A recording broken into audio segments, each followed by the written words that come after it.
Hey, I'd like to welcome you to another episode of Mission Matters. My name is Adam Torres, and if you'd like to apply to be a guest in the show, just head on over to missionmatters.com and click on Be Our Guest to apply.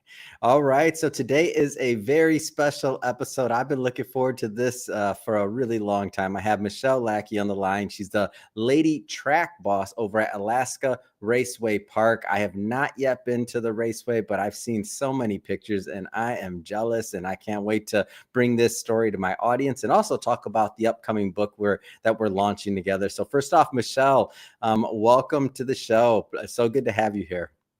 Good morning, Adam. It is so good to finally be here with you. We were talking a little bit, like we've been working on this for a little bit since PRI, and it's exciting that we've finally connected. And I'm really happy to launch this book with you and talk a little bit about Alaska Raceway Park. Oh, yeah. So I guess just to get into this, let's start this episode the way that we start them all, with what we like to call our Mission Matters Minute. So, Michelle, at Mission Matters, our aim and our goal is to amplify stories for entrepreneurs, executives, and experts. That's what we do. We want to tell stories that we feel need to be heard and need to be told. That's our mission. Michelle, what mission matters to you? My mission is to make sure that motorsports continues to grow and be in Alaska, as well as across the globe. We are the only NHRA drag strip in Alaska. We're the only NASCAR track in Alaska. And I feel it's really important for us to continue to grow that community and to provide a place for motorsports to continue to be for generations to come. Amazing and great to have you here, and it's epic. And just to start this off, the Instagram handle, one more time for that. What's the Instagram handle? I want people to go check that out as they're listening to this, because I want them to see some of those breathtaking views. What's the handle? The handle for Alaska Raceway Park is at Alaska Raceway, and we're on same thing on Facebook and on LinkedIn. Yeah, amazing. So check that out, and as you're listening to this interview, and you're going to see some of the things that we'll be talking about as well.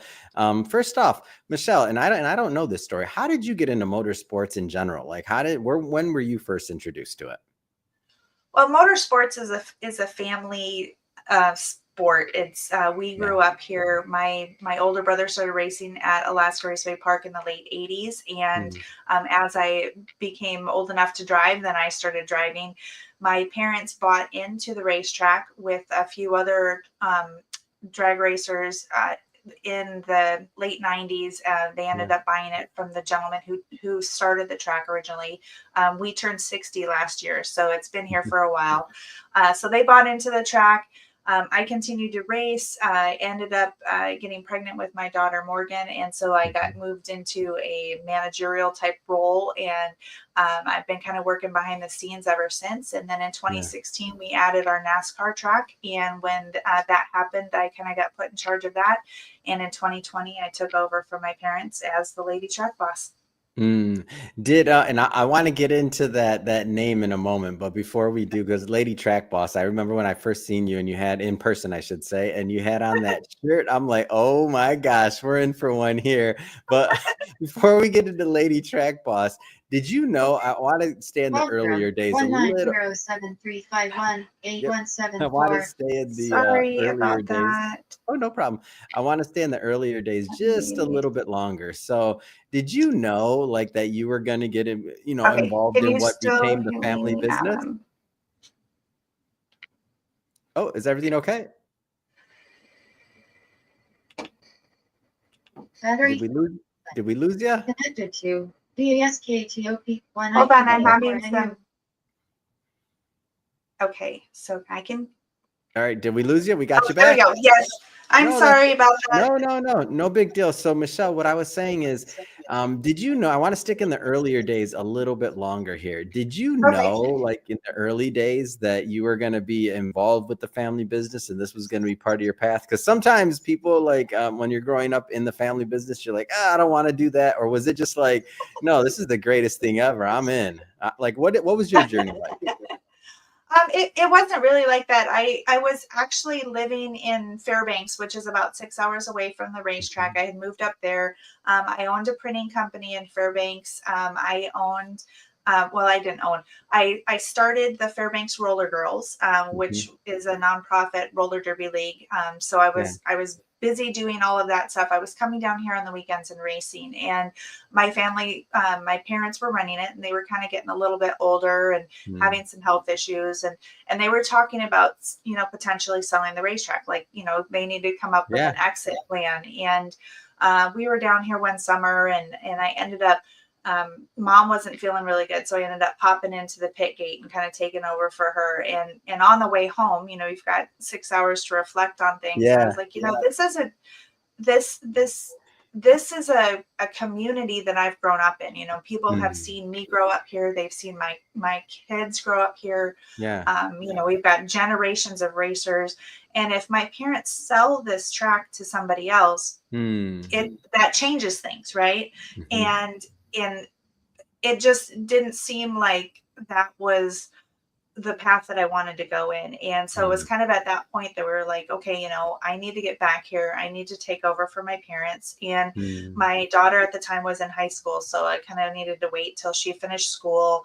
And I, had the business to get rid of, and, Hmm. retiring from roller derby. And we had an Airbnb, and, there's just stuff that had to be taken care of to Mm. get done. And so it took a couple years to get down here, but that was, it was kind of at that point when I was like, this Mm. is our family legacy, and this is something that I need to continue for everybody that's out here. And I don't, Hmm. we could have sold it. I mean, it's a Of lot of course. property. We could definitely sell it, but it could also be subdivided, or, Hmm. it would change, and changing this changes that relationship with motorsports for everybody in the state. Yeah. What's it like to take on that responsibility of really stewarding a community? Like that's interesting because we have so much history, so much pedigree there outside of even just the racing part and the logistics of running a business, but to steward and be responsible for a community. I'm guessing at that time you didn't know, like until you got into the seat, like 'cause we don't know what we don't know, right? Right. Yeah, you definitely don't know, kind of what you're getting into when you step into this role, and Yeah. it's very rewarding. It's very not rewarding at times. Yeah. It is, it's a lot of responsibility, and I try not to think about that too much, because I don't want to get like bogged down in the weeds. There's a Yeah. lot of really good stuff that happens out here, um, and I try to keep that goal and that community Hmm. first and foremost, because that's what keeps driving me to keep making this better. Is, the lives that are being changed because of what we're doing here. Hmm. And I know it's motorsports, and it doesn't seem like I'm not saving babies or Oh, doing I don't know. anything I don't amazing. I don't but compare that but thing. it I don't know, maybe but it's like people community coming together in different ways. Everybody needs a way to connect and to come together. So I wouldn't discredit that. I mean, you no are and it saving some people that have the ability to come into the stands and watch the races. And if that's their release, like entertainment is super important to giving mhm. people a release just from day to day, the pressures of their life. So I wouldn't discredit that, but continue. I can't let you Yeah, off on and that one. it's that became really, really apparent during 2020, Mm. because we are this community, and I spend a Yeah. lot of time in the winter. It's Alaska, and it's dark, and I'm Mm. excited. Actually, today, I told you earlier, I was traveling, and I got back this morning, and today the sun is up before 10 o'clock. And you're down in LA, and that doesn't mean a whole lot to the rest of But the world, it does only but for I haven't felt it, but I understand. I don't yeah, empathize, but I sympathize. it's I get it.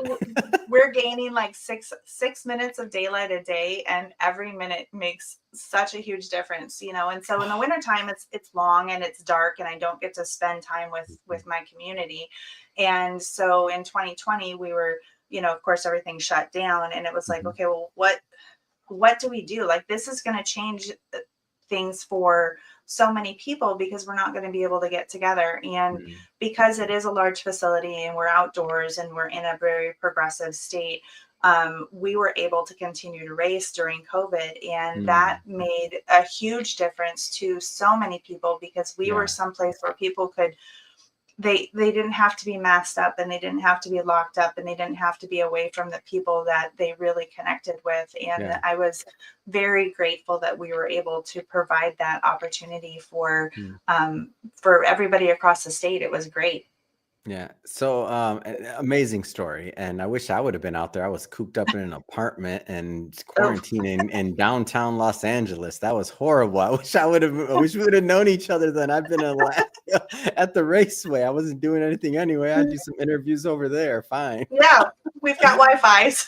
Oh, there you go. So circling back to just your story in general. So now you're hanging up the roller skates, the roller derby. You're retiring from that. You're moving on. You transition. Lady Track Boss is born. Tell me about that and that transition, and even just the name. Where'd that come from? I love it. So growing I'm up in picturing a motorsports. movie in my head, by the way, like hanging up the roller skates, hanging up the it's retiring from now. Lady Track Boss born. Go. So growing up, I had a pickup. I still have this truck that my dad and I put together, and the license plate on the truck says Bad Lady. And that's because in the 80s, bad was cool and whatever. Yeah. And so my older brother had a car, and his license plate said Bad. So my plate was Bad Lady. And so Bad Lady's kind of been my handle for everything. And so when I skated, my roller derby name is Bad Lady. I actually have it tattooed on my arm. Of course. And so I see a theme here. Lady. Go ahead. We can totally make this in a movie. So shorten it up into BL. And BL, it turned into Boss Lady when I became the boss lady of the racetrack. So my email is bl@raceak.com because I really wanted a short one, right? And so Boss Lady kind of evolved into the Lady Track Boss because there are not very many ladies that there's not very many ladies that run racetracks, and there are even fewer ladies that actually own racetracks. And our facility is not just a racetrack. I've got two. I have the NASCAR track and the NHRA track. So it is a motorsports park. And so it's a large responsibility. And so that's kind of how it evolved into the Lady Track Boss. Can you talk a little bit about the track in general and what you're doing at the track and just a little bit about the views, because it's just absolutely amazing. And I know this is an audio. A lot of people will listen to this in the car, so they're not going to be able to, hear or visualize what we're doing. But give us a little bit of how you would, for somebody that has their eyes closed, describe what the track would be like and those mountains in the background. The track sits in an old riverbed. It's in a valley, and at the end of the drag strip, like as you are driving down the drag strip, you are going straight into the base of Pioneer Peak, which is a 6,000 plus high mountain at the end, and it is absolutely gorgeous. And you would think that the track is at a high elevation because of all the mountains, but we're actually at 62 feet of elevation. So if you are into drag racing, that means that there's some really good air temperatures out, and it makes for some really good racing times.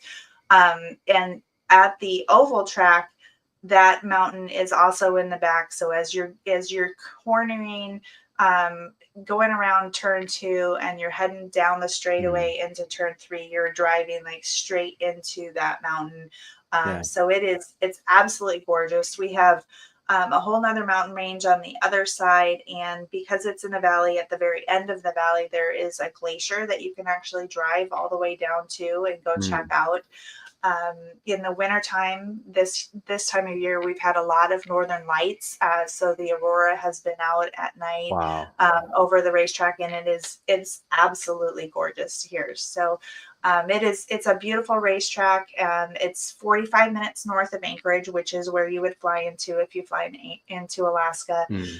Not too far away from anything, and we've got some amazing Airbnbs and everything close by. So it's a beautiful place to come and visit. Yeah, absolutely amazing. I want to talk about the entrepreneurial side of this a little bit. I know we were introduced by Jason over at Trackside, and Mhm. as I went to PRI and got to know a little bit about more about the motorsports side of the industry and just in the industry in general, I should say. The concept of like digitization, of upgrading, of like a lot of what I noticed is that this is a physical event space and it's motorsports, but a lot of the challenges and a lot of the things that any brick and mortar business face are there as well. So can you talk just a little bit about the concept of your vision for the future for the track, and just as an entrepreneur, like your goals? That's a big one. We are in the digital space. I'm working on trying to make things as efficient as possible. I am Mm, kind of a one woman show at the moment. I've got a couple of very amazing partners and employees mm. that I work with that help me with different things. But all of those people also have other like real Yeah. jobs, and I'm the only one who's here full time all the time. And so I'm trying really, really hard to make sure that the processes that we have are as automated and digital as possible, so that I can get more stuff done Yep. with Hmm. just me. And so we're getting our merchandise online, and having that automated and syncing in with our gift shops and stuff, so we can sell things in real time and keep Yeah. track of inventory that way. Um, like we have put in a campus Wi-Fi system so that all of the internet is all connected together, and Mm, it's not, originally when I first took over, we had 3 different internet hubs, mm. because the track is huge, and so it doesn't trying to cover this amount of space is Yeah, very difficult. And so Jason helped out a lot with trying to get those, and I don't know all that tech stuff, but of he course. helped out get all that stuff put together so that everything is seamless and we don't have drops during the race day, because we can't afford to have that happen during the day. Hmm. um, Long term, we're looking at future growth is trying to make sure that the racetrack is sustainable long term. Hmm. Um, we have a drag strip and we have a NASCAR track and we do events, and that's great. Hmm. But the problems with racing is that it is weather dependent. And so if I have a particular wet season, or there are a lot of other competing events, which we Hmm. didn't have a problem with during COVID, but right now, everybody's having concerts and there's other Yeah. things, and summer is short, and people want to go do other things. And so trying to make sure that we can diversify the property enough so that we can continue to do the stuff that we love to do, Mm, and not be so concerned that a rainy season is going to potentially take the facility out. And so we're mhm. looking at long term, adding in some car condos so that the folks that want to come out here have a place to keep their toys, and Yeah. they're right here at the track.